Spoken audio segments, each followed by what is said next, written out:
Presiden Korea Utara, Kim Jong-un menyerukan perluasan dan percepatan produksi peluncur rudal.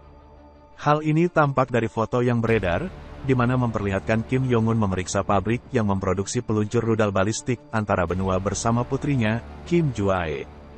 Dikutip dari Al Mayadin via Tribun News, Sabtu, tanggal 6 Januari tahun 2024, diketahui perluasan produksi peluncur rudal ini dilakukan sebagai persiapan untuk konfrontasi militer dengan Korea Selatan dan Amerika Serikat.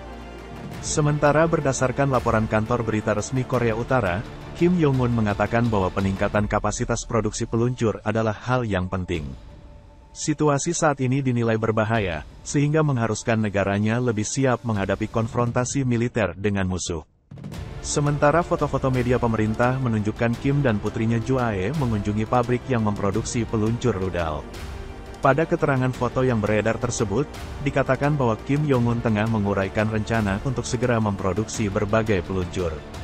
Kemudian diberitakan pula terkait rencana produksi jangka panjang, serta misi memperluas kapasitas produksi, demi memperkuat penangkal nuklir negara tersebut. Beberapa hari yang lalu, Kim Jong-un memperingatkan akan terjadinya perang skala besar di semenanjung Korea.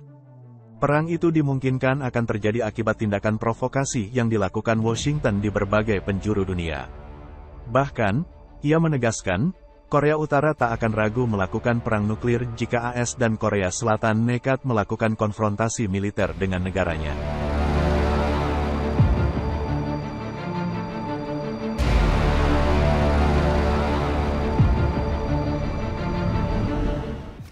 Download Tribun X sekarang, menghadirkan lokal menjadi Indonesia.